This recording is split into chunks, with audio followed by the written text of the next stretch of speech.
గృహప్రవేశం అప్పుడు మొదటగా ఉప్పు చింతపండును మాత్రమే ఎందుకు తీసుకువెళ్తారో వాటి వెనుక ఉన్న సైంటిఫిక్ రీజన్స్ ఏంటో మనం ఇప్పుడు చూద్దాం. కొత్తింటి తలుపులు తెరుచుకునే ముందు మన హృదయం ఒకే ఒక ప్రార్థన చేస్తుంది. అది ఈ ఇంటిని దేవుడే కాపాడాలి అని. అందుకే మన పెద్దలు శుభారంభానికి 2 పవిత్రమైన వస్తువులు తీసుకెళ్లమన్నారు. అవి ఉప్పు మరియు చింతపండు. ఉప్పు శ్రీ మహాలక్ష్మీదేవి దృష్టిలో శుద్ధికి ప్రతీక. ఇంటి లోపల ఉన్న దోషాలను దురశుభాలను తొలగించే శక్తి దీనిలో ఉంది. కొత్త ఇంట్లోకి తొలిసారి అడుగు పెడుతున్నప్పుడు ఉప్పు చల్లడం అంటే ఆ స్థలాన్ని పవిత్రం చేస్తున్నాం అనే సంకేతం. ఇంటి మూలాల్లో ఉప్పు చల్లడం నెగిటివ్ ఎనర్జీని తీయడం మాత్రమే కాదు, తేమ వల్ల వచ్చే బ్యాడ్ స్మెల్, బ్యాక్టీరియా, ఫంగస్ ఇవన్నీ కూడా తగ్గిస్తుందని సైన్స్ చెబుతుంది. మరియు చింతపండు చెడు దృష్టి, చెడు శక్తులు దూరంగా ఉంచే దైవ కవచం. చింతపండు, నిమ్మపండు లాంటి సిట్రస్ ఫ్రూట్స్ వల్ల బ్యాక్టీరియా పెరగకుండా న్యాచురల్ లా పనిచేస్తాయి.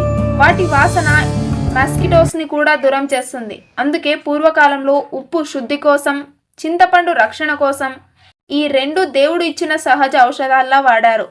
దేవతల ఆశీస్సులు మరియు సైన్స్ నిజాలు ఈ 2 కలిసి కొత్త ఇంటిలో మొదటి అడుగు శుభంగా ఉండేలా కాపాడతాయి. అందుకే కొత్త ఇంటికి ముందు తీసుకెళ్లేది సామానులు కాదు, శుభం, రక్షణ మరియు దేవుడు ఇచ్చిన సహజ శక్తులు.